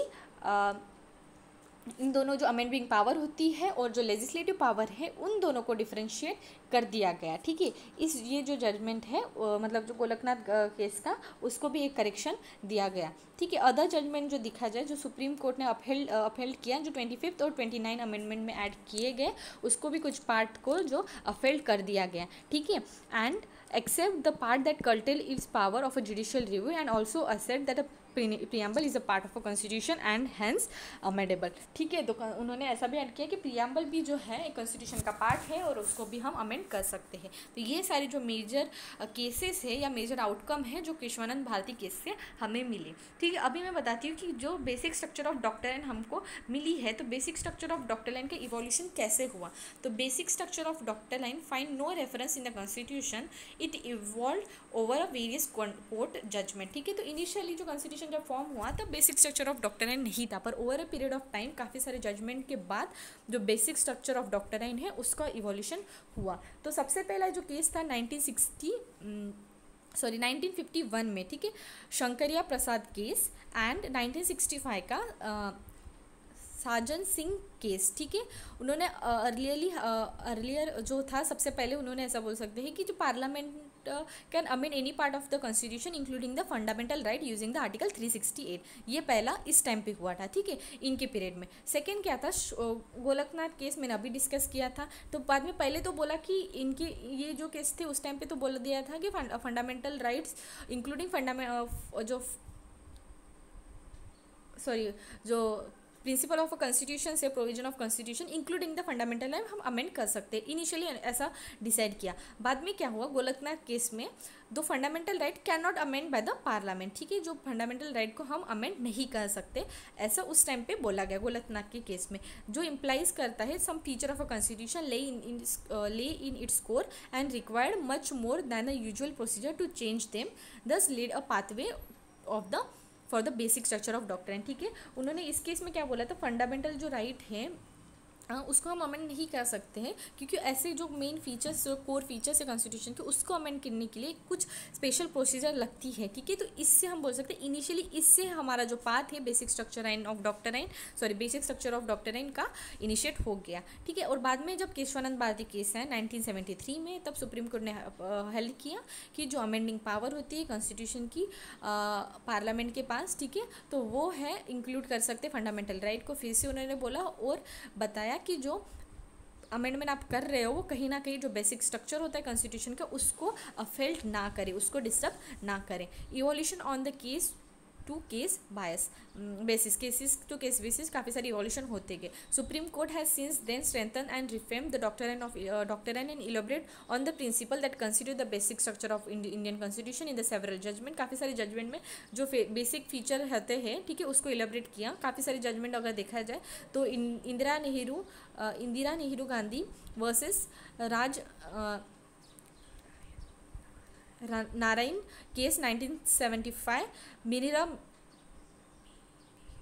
Minerva Mills case 1980 and SR Bommai case 1994, ठीक है। इन सारे judgement में काफ़ी सारे जो मेन फीचर्स है उसको क्या इवॉल्व होते गए, ठीक है। अभी कुछ फीचर्स अगर देखा जाए तो पहला है सोवेरेनिटी ऑफ इंडिया, ठीक है, सोवेरेनिटी, ये वाला पार्ट डिस्कस कर रहे हैं। Sovereignty of India initially feature for the individual freedom secure to the citizen, mandate to build a welfare state, supremacy of a constitution, republican and democratic form of a government, secular and federal characters of a constitution, separation of a power between legislature, executive and judiciary, unity and integrity of the nation, power of a judicial review, harmony and balance between fundamental right and DPSP, ठीक है। ये सारे जो main कुछ features है जो basic principle में आते हैं, ठीक है। सिग्निफिकेंस देखा जाए इस केस का तो है कि it expand the scope of a judicial review, जो जुडिशियल रिव्यू का जो स्कोप है, ठीक है, उसको कहीं ना कहीं एक्सपांड करता है, ठीक है। और सेकेंड अगर देखा जाए जो हमारा बेसिक स्ट्रक्चर है, अगर ठीक है बेसिक स्ट्रक्चर ऑफ डॉक्ट्राइन है वो कहीं ना कहीं हमारा जो स्पिरिट है ऑफ इंडियन डेमोक्रेसी उसको अटैक करने, मतलब कुछ कॉन्स्टिट्यूशनल अमेंडमेंट से जो मेन स्पिरिट है उसको डिस्ट्रॉय नहीं होने के लिए जो हमारा मेन एम है उसको भी सस्टेन करता है basic structure of a doctrine. Next is despite the large number of amendment in the Indian constitution, ठीक है, काफ़ी सारे अमेंडमेंट लाए गए इंडियन कॉन्स्टिट्यूशन में, पर जो बेसिक स्ट्रक्चर है उसको हम जो है उन्होंने डिस्ट्रॉय नहीं किया है, और वो कहीं ना कहीं हमारे जो इंटीग्रल फिलोसॉफीज थे, हमारे जो फ्रेमवर्क ऑफ अ कॉन्स्टिट्यूशन थे उसको प्रिजर्व करता है, ठीक है। It create a check on a parliament endorse to wipe off judicial review and strive for unconditional power to amend the constitution through constitution 42 amendment act 1976, ठीक है। जो unconditional power का यूज़ करके, ठीक है, जो पार्लियामेंट कुछ भी जो अगर उन्होंने अमेंडमेंट लाया तो उसको भी कहीं ना कहीं रेस्ट्रिक्ट करता है, तो ये भी एक प्रॉपर हम बोल सकते हैं सिग्निफिकेंस रहा है, ठीक है। और इसके साथ साथ it clarify the distinction in amending and legislative power of a parliament and give the preamble it's righteous and integral position of the Indian constitution. और बाद में हम जैसे जानते हैं कि प्रियम्बल को भी इंटीग्रल पार्ट बनाया गया, तो ये सारा जो है सिग्निफिकेंस है इस केस का, ठीक है। अब क्या दिया गया है, क्वेश्चन हावर के बारे में मेंशन है कि in the wake of ongoing कोविड-19 pandemic, Lok Sabha and Rajya Sabha suspend question hour and the private member business during the last monsoon session of the parliament, ठीक है। तो जो है जैसे हम जानते हैं कि काफ़ी सारे सेशंस होते हैं, ठीक है, जो पार्लियामेंट हेल्ड होती है तो काफ़ी सारे सेक्शन होते हैं, जैसे क्वेश्चन हावर हुआ, जीरो हावर हुआ, इस टाइप के। तो ये सारा जो है इनमें से जो क्वेश्चन हावर का पार्ट जो है वो सस्पेंड किया गया इस कोविड-19 के पैंडेमिक के वजह से, लोकसभा में भी और राज्यसभा में। उसके साथ साथ जो प्राइवेट मेंबर बिजनेस का डिस्कशन होता है during the last monsoon session, उसका भी जो है सस्पेंशन किया गया है, ठीक है। अभी मोर पहले मैं इस पे फिगर में जो दिया है वो बता देती हूँ कि जब पार्लियामेंट का डे कैसा जाता है, जब पार्लियामेंट की मीटिंग होती है तो उनका डे कम्प्लीटली कैसा होता है, ठीक है। अगर उसके बारे में बता दूँ तो 11 to 12 PM जो होता है वो उनका क्वेश्चन हावर होता है। बाद में 12 PM का जो फर्स्ट हाफ होता है, ठीक है, 12 PM के बाद वाला जो फर्स्ट हाफ होता है, तो उसमें paper table bill is introduce in the first half, and उसका जो सेकेंड हाफ और के पीरियड में जो होता है, मतलब ये कंप्लीट जो ये पीरियड होता है 12 से 1 के बीच में 0 ओवर होता है, ठीक है। रूल 377 जो स्पेशली मेंशन किया गया है। बाद में 1 से 2 लंच सेशन होता है, बाद में जो 2 से 6 PM तक अगर देखा जाए काफ़ी सारे डिफरेंट डिस्कशन होते हैं, जैसे legislative business, short duration discussion on Friday, the last 2.5 hour are revise for the private member business, ठीक है। तो ये सारा जो डे है पार्लियामेंट का इस तरीके से होता है 11 बजे से 6 बजे तक, ठीक है। तो हमारा मेन क्या है, अभी क्वेश्चन हावर सस्पेंड हुआ है तो वो उसके बारे में मेन जानना, ठीक है। और ये जो क्वेश्चन हावर रिलेटेड जो न्यूज़ है उसके साथ साथ कुछ न्यू जो है पॉइंट्स जो है न्यूज़ में काफ़ी रहे हैं, तो है रिवाइज शेड्यूल। तो काफ़ी रिवाइज शेड्यूल जो है नियरली जो पार्लियामेंट में डे चलता है, ठीक है, उसको भी रिवाइज किया गया है।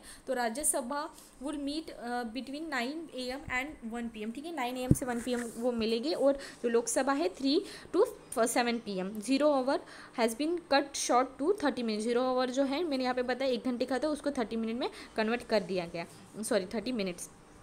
उसके बाद क्या है 0, ठीक है। क्वेश्चन आवर तो इस बार होगा ही नहीं, ठीक है, बट जो MPs हैं, ठीक है, वो अनस्कैटर्ड जो क्वेश्चन है वो आस्क कर वो मतलब अराइज कर सकते हैं, ठीक है। अनस्कैटर्ड क्वेश्चन वगैरह क्या होता है मैं बताती हूँ इसके बाद जस्ट, ठीक है।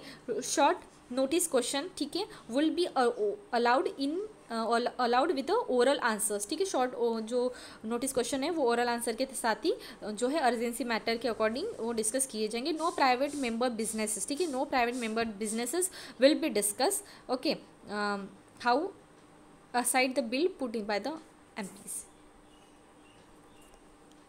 सॉरी माई मिस्टेक, कि जो no private member businesses hour set aside for the bill put by the MPs, ठीक है, ये पॉइंट भी ध्यान में रखना। अभी मैं बताती हूँ कि क्वेश्चन हावर्स और 0 ओवर वगैरह क्या होता है। तो क्वेश्चन हावर देखा जाए तो ये फर्स्ट हावर होता है जब भी सीटिंग हेल्ड होती है। इसमें क्या होता है, इस ड्यूरेशन में जो MPs होते हैं उनके पास पावर होता है, they can ask the question to the ministers, ठीक है, जो मिनिस्टर को क्वेश्चन बोल सकते हैं, and hold them accountable for their functioning of their particular ministry, ठीक है। जो मिनिस्टर होते हैं उनको क्वेश्चन पूछने का परमिशन रहता है क्वेश्चन हावर के टाइम में। Both houses of the parliament allow their own set of rules which are formulated to govern themselves, ठीक है। दोनों हाउस में, ठीक है, लोकसभा और राज्यसभा दोनों की जो रूल्स हैं, ठीक है, दोनों हाउस के डिफर है, मतलब जो उनका रूल्स है उसके अकॉर्डिंग वो फॉर्मुलेट होते हैं, उनके अकॉर्डिंग वो प्रोसीडिंग करते हैं, ठीक है। अगर बिगिनिंग देखा जाए ऑफ पार्लियामेंट 1952 में, ठीक है, Lok Sabha rule provide for the question hour to be held every day, ठीक है, क्वेश्चन हावर एवरी डे होता था, ठीक है, 1952 के टाइम पे लोकसभा पे। और राज्यसभा का अगर देखा जाए केस उसको उस टाइम पे क्वेश्चन हावर का, तो वो सिर्फ 2 दिन होता था इन अ वीक में, ठीक है। और बाद में क्या हुआ 1964 में क्या हुआ, जो क्वेश्चन हावर है are taking place in Rajya Sabha in a everyday session. Initially तो पहले नहीं था राज्यसभा में, बाद में उसको ऐड किया गया, ठीक है। इनिशियली मतलब रोज डिस्कस करने का, इनिशियली पहले क्या था 2 दिन में डिस्कस करते थे वीक में से, ठीक है। 2014 में क्या हुआ, राज्यसभा चेयरमैन जो थे Hamid Ansari shifted hour question hour in the house from 11 AM to 12 noon, ठीक है, इस टाइम पे उन्होंने शिफ्ट कर दिया गया, ठीक है। पार्लियामेंट हैज़ कैटेगराइज, ठीक है, इसके पहले मैं बताती हूँ, ठीक है, हमने अभी क्वेश्चन आवर देख लिया, ठीक है, क्वेश्चन आवर डिस्कस कर लिए, सॉरी यहाँ पे जो है क्वेश्चन आवर डिस्कस कर लिया। अभी क्या बताती हूँ 0 ओवर, ठीक है। 0 ओवर का सेक्शन कब होता है, 0 ओवर सेक्शन होता है मोस्टली 12 से 1 के बीच में। तो इस बार क्या हुआ 30 मिनट जो है 1 घंटे का था, तो 30 मिनट इस बार जो है कट कर दिया गया, ठीक है। तो यहाँ पे अभी 0 ओवर में क्या होता है, the time immediately following the question hour has come to be known as a 0 over, ठीक है। क्वेश्चन हावर के बाद वाला जो टाइम होता है उसको हम 0 ओवर बोलते हैं, जो है 12 नून के बाद स्टार्ट होता है, मतलब दोपहर 12 के यहाँ बाद में स्टार्ट होता है। And it is called as 0 के, तो इसलिए हम जो है सॉरी आपको ये लॉजिक पता नहीं समझ में आएगा, क्योंकि 12 नून के यहाँ पे स्टार्ट होता है, इसलिए हम उसका जो नाम है 0 ओवर बोलते हैं, ठीक है। टिपिकली डिस्कशन अगर देखा जाए, जो इंपॉर्टेंट बिल्स होते हैं, जो बजट होता है ना, अदर इंपॉर्टेंट जो नेशनल इंपॉर्टेंस इश्यूज होते हैं वो प्लेस किए जाते हैं from 2 PM onward. Member wishing to raise matter during the 0 over need to give a notice to the speaker prior to start the daily discussion, ठीक है। 0 over में अगर किसी मेंबर को कुछ मैटर अराइज करना हो तो उनको प्रायर परमिशन जो है, प्रायर जो नोटिस है उनको स्पीकर थ्रू लेनी पड़ती है। Zero our is a Indian parliamentary innovation and unlike question our is not mention in the rule of a procedure. ठीक है, तो रूल ऑफ अ प्रोसीजर जो है हाउस की, दोनों हाउस की, तो वहाँ पे जो है क्वेश्चन आवर का मेंशन नहीं है, और जो जीरो आवर है वो इनिशियली इंडियन पार्लियामेंट का ही इनोवेशन है। ठीक है, zero hour has been existence since 1962 से जीरो आवर दिया है। It is not mandatory to have a zero hour day during the session. ठीक है, इट इज़ नॉट मैंडेटरी कि जीरो आवर का जो सेशन है वो रोज़ ही हो। ठीक है, और ये जो क्वेश्चन आवर, जीरो आवर है, जो भी सेक्शन है वो सारा जो है लक्ष्मीकांत में भी दिया गया है, सेम पॉइंट्स भी डिस्कस किए हैं। ठीक है, अगर आपने पढ़ा होगा तो आपको ये बहुत अच्छे से पता होगा। अब क्या है, पार्लियामेंट हैज़, अभी मैंने बताया कि काफ़ी सारे जो क्वेश्चन डिफरेंट क्वेश्चनिंग की जाती है, तो different type of the questions भी होते हैं। ठीक है, सबसे पहले है कि स्टेयर्ड क्वेश्चन क्या होता है, the answer of this question are desired to be give orally on the floor of the house. ठीक है, ओरल क्वेश्चन, जो भी क्वेश्चन है उसका आंसर है ओरली दिया जाता है। अनस्टेयर्ड क्वेश्चन क्या होता है, उनका जो आंसर है, ठीक है, the answer of this question which is deemed to be laid on the table of the house are given by the minister at the end of a question hour in the written format। Question hour का खत्म होने के बाद written format में उस questions के answer पता रहने चाहिए, मतलब मिलते हैं in the form of unstarred question. बाद में है शॉर्ट नोटिस क्वेश्चन। अभी शॉर्ट नोटिस क्वेश्चन क्या है, this question are asked orally in the house after the question hour और asked first time in the agenda when there is a no question hour at the notice shorter that are prescribed for the scattered and unscattered question। ठीक है, तो short notice question की जो है initially orally answer किया जाता है। ठीक है, आफ्टर द क्वेश्चन होवर के बाद। ठीक है, एक मैंने जैसे बताया कि शॉर्ट नोटिस जो क्वेश्चन होते हैं, मतलब एक शॉर्ट नोटिस प्रिस्क्राइब करना पड़ता है, उसके बाद ही वो डिस्कस किए जाते हैं। ठीक है, जनरली जो है जो पब्लिक इंपॉर्टेंस से रिलेटेड मैटर्स हो, ठीक है, जो कंसिडर किए जाते हैं by the speaker and the chairman, वो मोस्टली इंक्लूड होते हैं क्वेश्चन, जो शॉर्ट नोटिस क्वेश्चन के पार्ट में। Question to the private member, the question is address to the private member as per the rule 40 of a rule of a procedure and conduct of a business in Lok Sabha provide that a subject matter of the question related to some bill resolution or other matter connected with the business of the house for the which the member is responsible। ठीक है, जो member responsible है particular जो भी proceeding है house की, ठीक है, सब्जेक्ट मैटर हो, तो उसके यहाँ पे जो है प्राइवेट मेंबर को क्वेश्चन किया जाता है in the question to the private member session. ठीक है, जो मेंशन किया गया रूल प्रोसीजर जो होती है, rule of a procedure and conduct of a business in Lok Sabha rule 40 में। ठीक है, when the member feel that the answer given to the question starred और अनस्टेयर्ड और a short notice is not completed or does not have desired information or need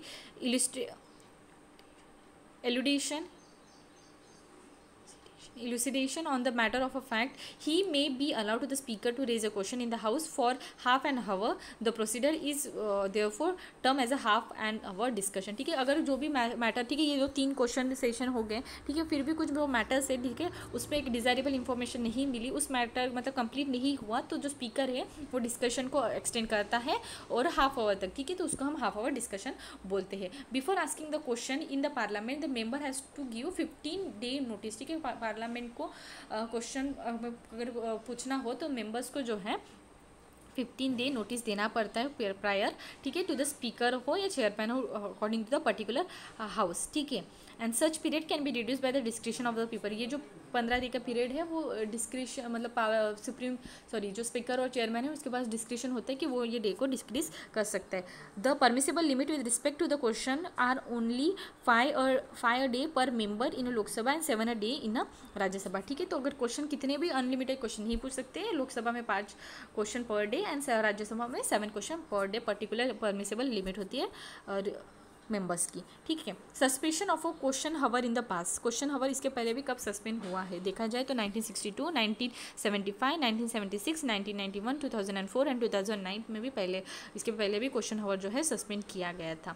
ठीक है, तो question हवर first time जब suspend किया था, ठीक है, तब था इंडो चाइना का जो वॉर चल रहा था विंटर सीजन में 1962 में, उस टाइम पे वो था। और 1971 का अगर देखा जाए तो विंटर सेशन में it was suspended due to the war with the Pakistan के टाइम में जब वॉर चला था उसमें। उसके बाद जो इमरजेंसी के टाइम पे भी जो है monsoon session of 1975 and winter session, तब क्वेश्चन हवर जो था वो नहीं हुआ था। उसके बाद क्या है सिग्निफिकेंस ऑफ अ क्वेश्चन हवर। भी क्वेश्चन हवर का कुछ सिग्निफिकेंस क्यों है, जो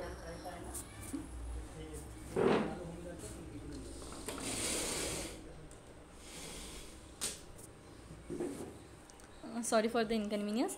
अभी मैं बताती हूँ कि सिग्निफिकेंस ऑफ अ क्वेश्चन हावर क्या है। तो सबसे पहला है fulfil the objective of a parliamentary democracy. ठीक है, जो पार्लियामेंट्री डेमोक्रेसी का एक मेन एम है, ठीक है, जैसे हम जानते हैं कि पार्लियामेंट्री गवर्नेंस, ठीक है, कलेक्टिव रिस्पॉन्सिबिलिटी होल्ड करती है पार्लियामेंट। ठीक है, जो भी मेन पावर में होती है गवर्नमेंट, ठीक है, तो जो भी क्वेश्चंस हम पूछते हैं, अगर उनका कुछ जो फॉर्म्स है, जो भी रिफॉर्म्स वो लाना चाहते हैं, जो भी अमेंडमेंट या जो भी वो बिल्स लाना चाहते हैं, अगर वो फ्रूटफुल ना हो पीपल के वेलफेयर के लिए या कुछ उनको फ्लॉज दिखते हो, तो हम को मतलब जो भी बाकी अदर मेंबर्स होते हैं उनके पास पावर होती है कि वो क्वेश्चन पूछ पाए। तो वो कहीं ना कहीं एक बोल सकते हैं हमारा जो बेसिक पार्लियामेंट्री डेमोक्रेसी का ऑब्जेक्टिव है वो फुलफिल होता है question hour through.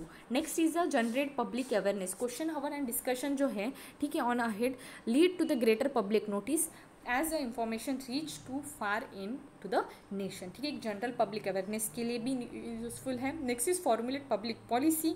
Government get to know the shortcoming and the flaws in the policy. ठीक है, अगर किसी ने फॉर्मुलेट किया हो कुछ पॉलिसी या पॉलिसीज या कोई बिल, ठीक है, तो उसमें कुछ फ्लॉज है, ठीक है, अगर हम क्वेश्चन करेंगे तभी हमको क्लैरिफाई होगा।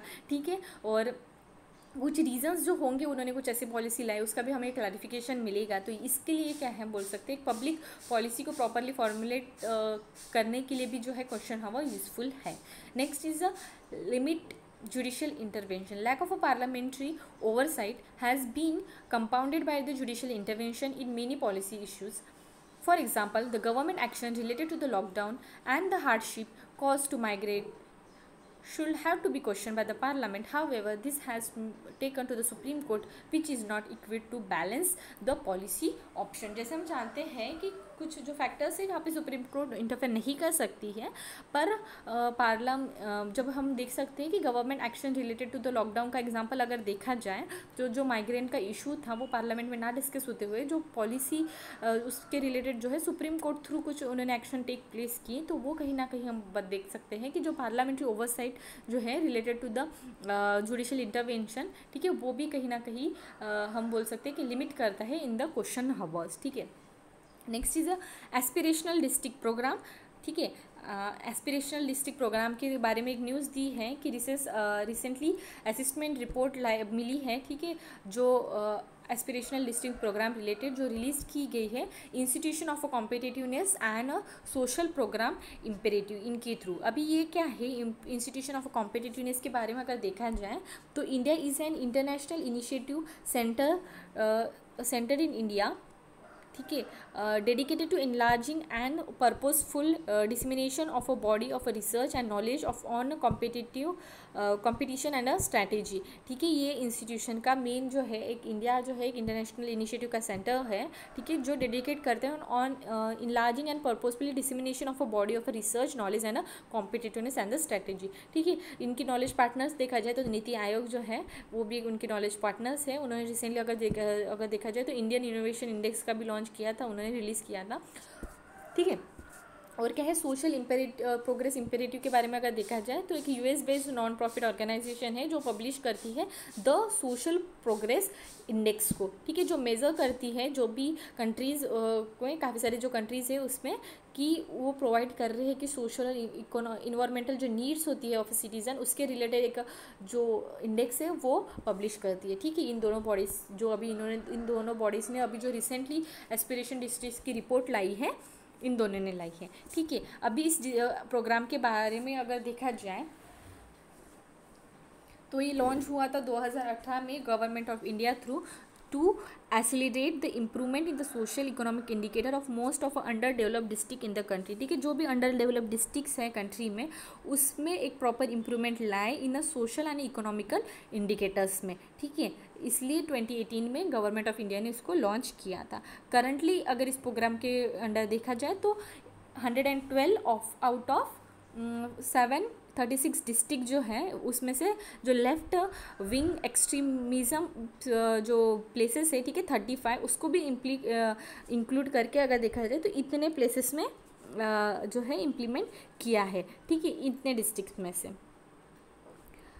The programme is driven by the following ideas. कुछ आइडियाज़ उनके हैं, ठीक है, that singles a shift in approach of a government where the policies and the governance. ठीक है, तो कुछ आइडियाज़ के बारे में अगर देखा जाए तो 3 आइडिया मेन जो है, moving beyond the economic measures of a success enabling equitable regional development, driving change through cooperative and a competitive federalism. तो ये 3 जो फीचर्स हैं वो रिसेंटली जो है ये जो 3 मेजर फीचर्स हैं वो मेन आइडियाज़ है इस प्रोग्राम की।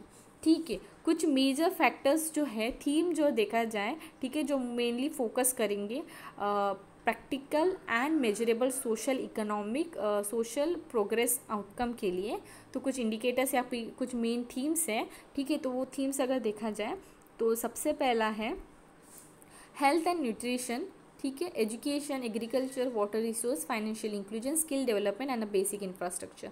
ठीक है, ये 6 थीम है और उसमें 49 इंडिकेटर्स आते हैं। ठीक है, यहाँ पे ये जो बॉक्स दिया है वहाँ पे भी मेंशन है, मैंने बहुत से बोला 49 इंडिकेटर्स है और 6 थीम्स है। ठीक है, education 30% contribution, health and nutrition 30%, agriculture 20%, the basic infrastructure 10%, skill development 5% and financial inclusion 5%। और इसके साथ इस प्रोग्राम में 3 मेन कोर प्रिंसिपल्स भी हैं। अभी 3 मेन कोर प्रिंसिपल, उसको हम 3C अप्रोच भी बोलते हैं। अभी 3C अप्रोच में पहला है कन्वर्जन। ठीक है, conversion between among the state and the central government initiative at the district level. The second one is collaboration. Collaboration किसके बीच में, जो सिटीजन्स है और जो फंक्शनरीज है of a state and the central government including the district team. और third C कौन सा है, कॉम्पिटिशन। ठीक है, अमॉन्ग द डिस्ट्रिक्ट। तो ये 3 मेन कोर प्रिंसिपल है। ठीक है, 6 थीम्स हैं। ठीक है, 6 themes, 49 indicators and 3C principles इस एस्पिरेशनल डिस्ट्रिक्ट प्रोग्राम के। यहाँ पे बेसिक स्ट्रक्चर अगर इस प्रोग्राम के बारे में देखा जाए तो सबसे पहला है कि एट अ सेंट्रल लेवल एक नीति आयोग है। ठीक है, हम जैसे जानते हैं नीति आयोग, ठीक है, वो रहेगी is a anchoring the programme and individual ministry has assume responsibility to driven the progress of the district. NITI Aayog at the central level. State government में देखा जाए तो state government are the main driven to the changes. ठीक है, obviously states different जो states है उसमें districts के यहाँ पे ये प्रोग्राम रन होने वाला है, तो ऑब्वियसली स्टेट गवर्नमेंट जो है एक मेन रोल प्ले करते हैं as a driver of the changes. Okay, and each state has formed a committee under their respective chief secretary to implement as well as track the program। तो हर एक state ने काफ़ी सारे जो हैं जो चीफ सेक्रेटरी होते हैं उसको उनके अंडर में जो है प्रोग्राम को प्रॉपरली इम्प्लीमेंट करने का वर्क अपॉइंट किया है, अलॉट किया है। ठीक है, अगर डिस्ट्रिक्ट में देखा जाए तो प्रभारी जो ऑफिसर्स होते हैं, अगर उनका रैंक देखा जाए तो एडिशनल सेक्रेटरी और जॉइंट सेक्रेटरी की इसमें, ठीक है, उनको अपॉइंट किया है for the feedback and recommendation of a particular implementation of this scheme at the local level by the local level finding. Under the programme NITI Aayog release और डेल्टा रैंकिंग। ठीक है, इस प्रोग्राम के अंदर जैसे बताया थी सेंट्रल में मेन जो होता है नीति आयोग होता है।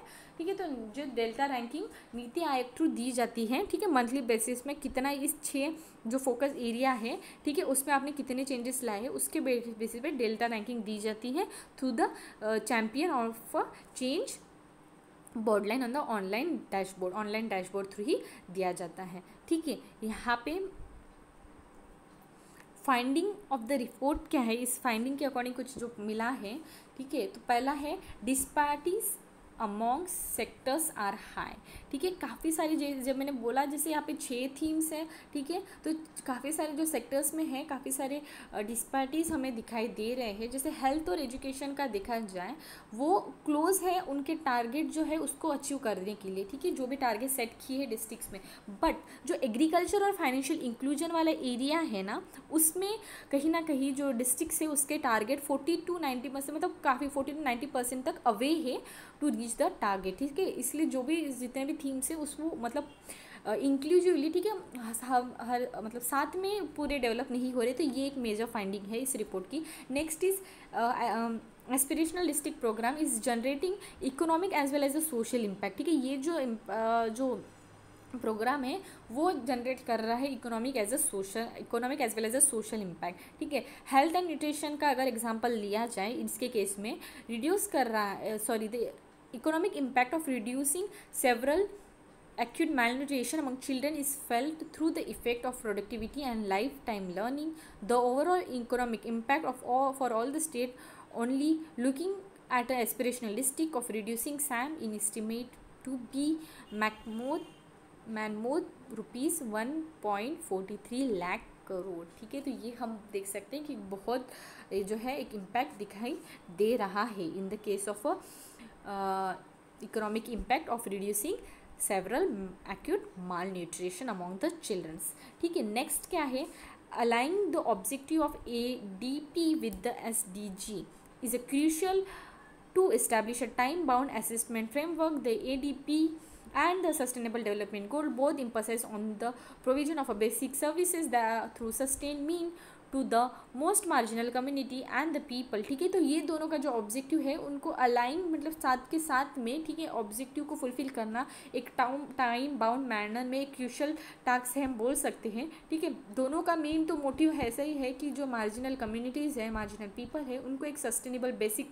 सर्विसेज का प्रोवाइड हो। ठीक है, तो इन दोनों के जो मेन ऑब्जेक्टिव देखा जाए एस्पिरेशनल डिस्ट्रिक्ट प्रोग्राम का, ठीक है, वो अलाइन करता है कहीं ना कहीं जो स्पिरिट्स है SDG गोल 10 के, ठीक है, उसके यहाँ पे। ठीक है, अभी क्या है, concrete best practice are emerging from the programme. ठीक है, काफ़ी सारे जो एक पॉजिटिव प्रैक्टिसेस है जो है वो बिल्ड हो रहे इस प्रोग्राम थ्रू। तो सबसे पहला देखा जाए अवेयरनेस। ठीक है, several districts has used awareness camping, ठीक है, to reach out the population which has been detach from the development progress. ठीक है, जो डेवलपमेंट प्रोग्रेस से कुछ पॉपुलेशन जो डिटैच हुआ है उसको मेन फ्रेम में लाने के लिए जो है काफ़ी सारे अवेयरनेस कैंपेन जो है डिस्ट्रिक्ट थ्रू रन कर रहे हैं। तो एक बहुत अच्छा इनिशिएटिव जो है वो स्टार्ट हो रहा है इस प्रोग्राम थ्रू। ठीक है, इस initiative through that is aspirational district programme. ठीक है, नेक्स्ट अगर देखा जाए कोलैबोरेशन, ठीक है, between the tiers of agency, tiers and the agency of a government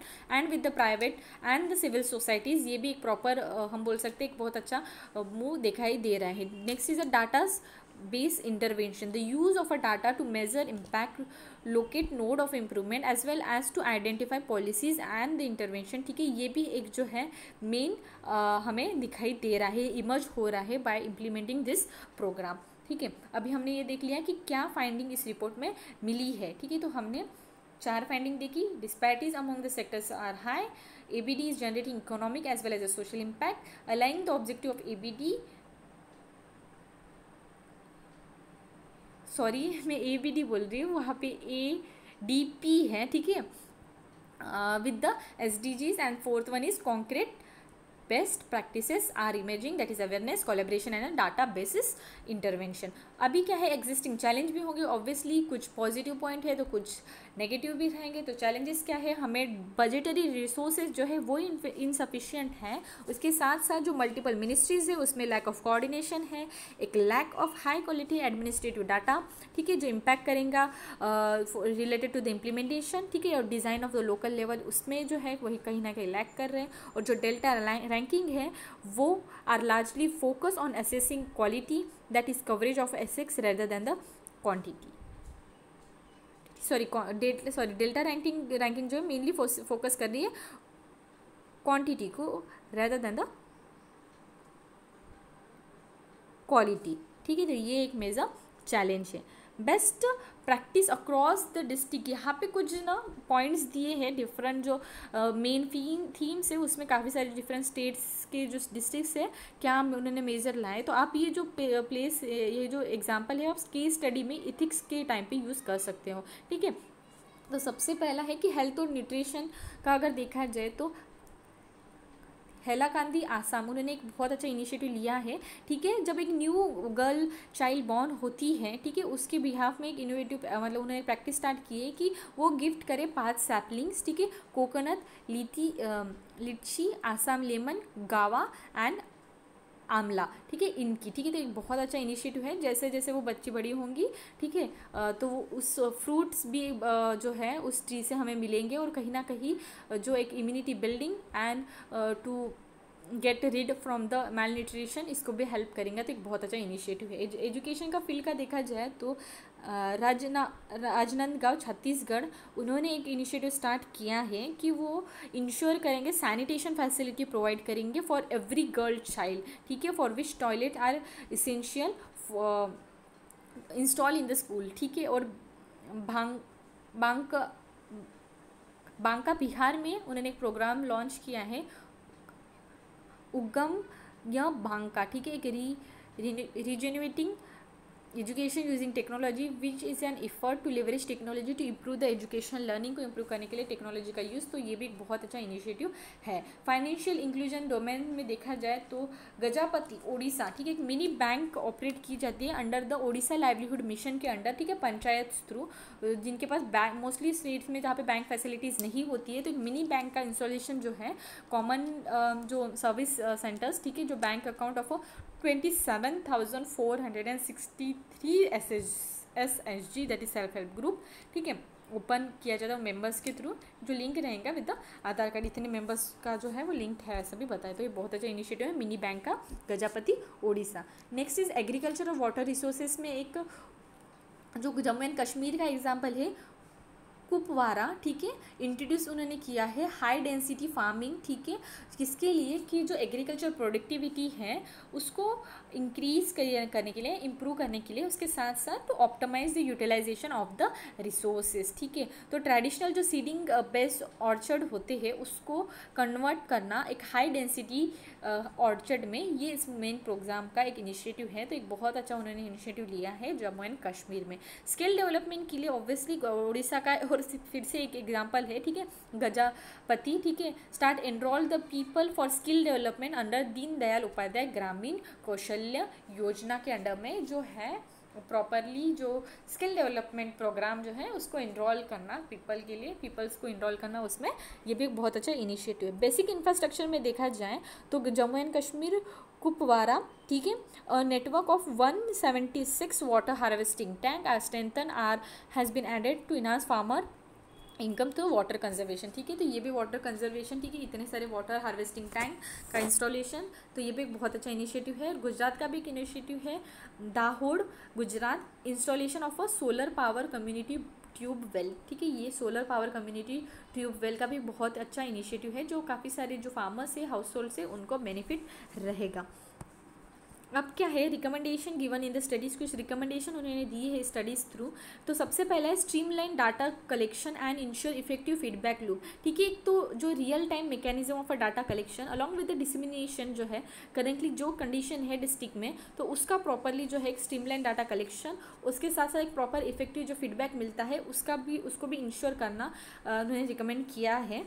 उसके बाद क्या है updating a plan of action based on new learning, ठीक है, district can modify the learning made from the best practice based on the local requirement across the different parameter and assessment of the district should be done based on the standard of a comparative peer group, ठीक है, एक proper updating plan होना चाहिए based on the various learning, जो new learning ये है उसमें, ठीक है, तो उसको भी हम जो है उसको भी जो है प्रोत्साहित करिए, उसको भी जो है हम स्टार्ट करें, ऐसा उन्होंने रिकमेंड किया है।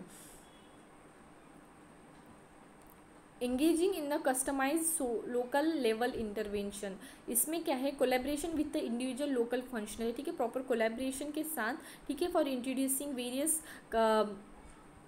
थीम ऑफ दिस प्रोग्राम, ठीक है, उसके हम जो है प्रॉपर कोलैबोरेशन होना चाहिए इंडिविजुअल लोकल फंक्शनरी के साथ, ठीक है, open the door for all for the introduction of community based intervention model with facility stakeholder participation, ठीक है, वुमेन ड्रिवन जो इंस्टीट्यूशन है जैसे SHG सेल्फ हेल्प ग्रुप हो गया, आंगनवाड़ी, उसका भी जो है प्रॉपर इस स्कीम में जो है एक मेजर रोल लाना चाहिए, ऐसा भी बोला है। इन्वॉल्विंग यंग प्रोफेशनल, ठीक है, वो यंग प्रोफेशनल को भी इसमें एंगेज करना चाहिए, ये भी एक जो है प्रॉपर कहीं ना कहीं हमारा जो ग्रास रूट एडमिनिस्ट्रेशन है उसको इन्हांस करने में ही हेल्प होगा। Focus intervention with high degree of intensity are required in the north east part of the country owing to its specific niche challenges, तो काफ़ी जो जैसे पता है साउथ ईस्ट पार्टन में ऑफ आवर कंट्री काफ़ी सारे जो फैक्टर्स हैं, तो उसको भी प्रॉपरली हमें जो है फोकस करके, ठीक है, प्रॉपरली इम्प्लीमेंट करना चाहिए हमारा जो ये एस्पिरेशनल डिस्ट्रिक्ट प्रोग्राम है उसको। अब क्या है कंक्लूजन हम बोल सकते हैं, uneven distribution of economic gain across region and individual citizen have only serve to highlight the need for a broader agenda aim at inclusive growth and social progress by focusing on what work in advancing inclusive growth and social program. ADP has the potential to serve as a model for Indian future economic and social development strategy. ठीक है, in this way we can conclude. अब एक important data दिया है criminal in India 2019 report में, जो launch की गई है national crime record bureau through. Sorry. अब क्या है इसमें, क्राइम अगेंस्ट वुमेन की फाइंडिंग देखते हैं. तो सबसे पहले क्राइम अगेंस्ट वुमेन, तो यहाँ पे जो है 2019 में जो है 2018 के केस कंसिडर करके 7.3% इंक्रीज़ हुआ है crime against women. Major cases देखे जाएँ तो जो रजिस्टर्ड हुए हैं under the cruelty by the husband on और हिज रिलेटिव, वो दिखाई दे रहे हैं मेजर जो क्राइम है against women. High number of cases Uttar Pradesh, उसके बाद Rajasthan and Maharashtra. Highest rate of crime case per population देखा जाए against women are reported in Assam, followed by Rajasthan and Haryana.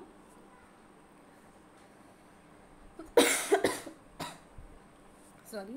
Next is caste based violence. इसमें क्या है,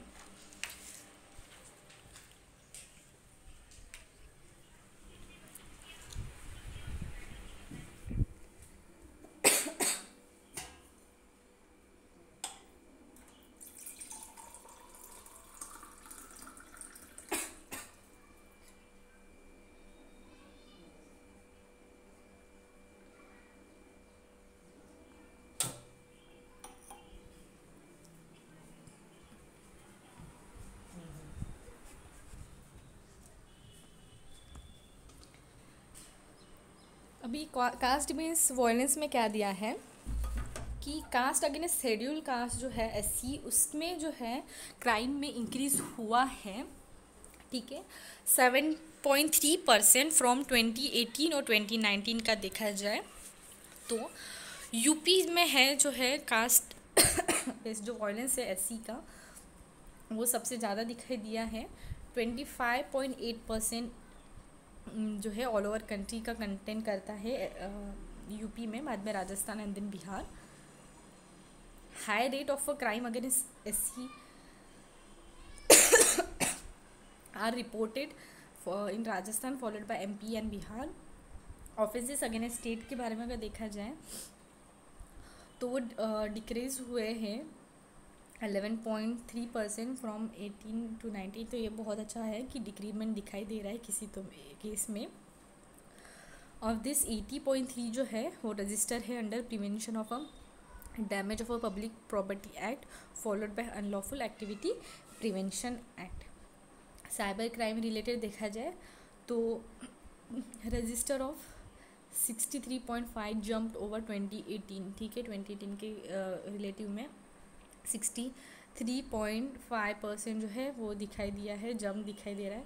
और 60.4% है क्राइम साइबर क्राइम केसेस जो है वो रजिस्टर है वेयर द मोटिव मेनली देखा जाए तो सेक्सुअल एक्सप्लॉयटेशन मेन मोटिव दिखाई दे रहा है 60.4 साइबर क्राइम केसेस में. ठीक है, cyber crime related schedule tribes का देखा जाए तो वो भी इंक्रीज़ हुआ है 26%. क्राइम अगेंस्ट चिल्ड्रन का भी देखा जाए वो भी इंक्रीज़ हुआ है 4.5%. और 1.5% increase in registration of cases में भी इंक्रीज़ हुआ है. इन दिस वे काफ़ी सारे इसमें इंक्रीजमेंट ही दिखाई दे रही है जो की फाइंडिंग है रिपोर्ट्स. ठीक है, क्राइम इन इंडिया रिपोर्ट में वुमेन से रिलेटेड भी इंक्रीज़ हुआ है, कास्ट बेस्ड वायलेंस भी इंक्रीज़ हुआ है, cyber crime against schedule tribes, crime against childrens, इस और सारे में इंक्रीमेंट ही दिखाई दे रहा है. बस एक ही इसमें जो डिक्रीमेंट दिखा है वो ऑफेंस अगेंस्ट स्टेट. अभी ये जो नेशनल क्राइम रिकॉर्ड ब्यूरो उसके बारे में अगर देखें तो वो सेट हुआ था 1986 में to function as a repository of information on a crime and criminal so as to assist the investigator in linking crime to the perpetrator. इसके लिए जो है NRP का फॉर्मेशन हुआ था, रिकमेंड किया था। तो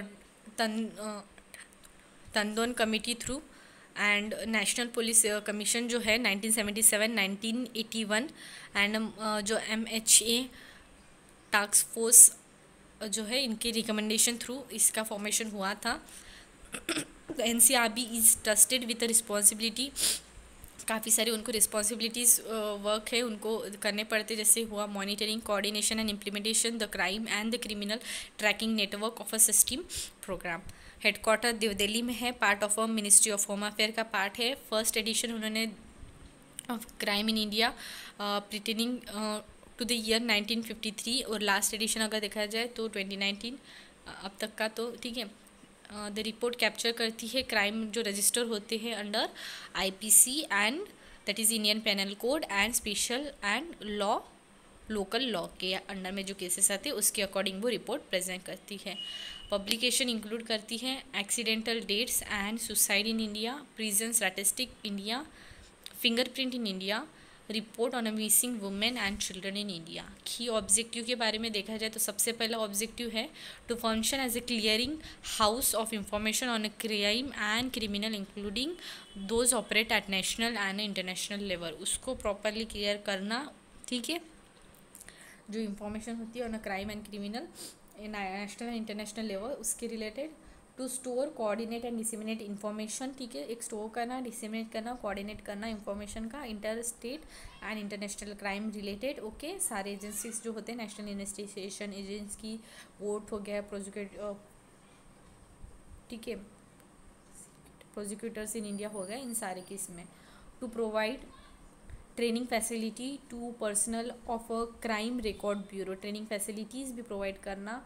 इसके साथ साथ national storehouse of fingerprint record to convicted person including FP record of a foreign criminal, इसके भी फंक्शंस जो है वो भी इनके थ्रू ही परफॉर्म किए जाते हैं। इसके साथ साथ ये एडवाइस भी करते हैं जो सेंट्रल और स्टेट गवर्नमेंट के मैटर होते हैं related to the fingerprint and a footprint along with the training of the training courses जो होते हैं फिंगरप्रिंट एक्सपर्ट, उसके यहाँ पे भी जो है उनको भी एडवाइस किया जाता है by national crime record bureau. In this way we conclude our today's section. Have a nice day. Please do like, comment and subscribe and wait for the new update. Thank you.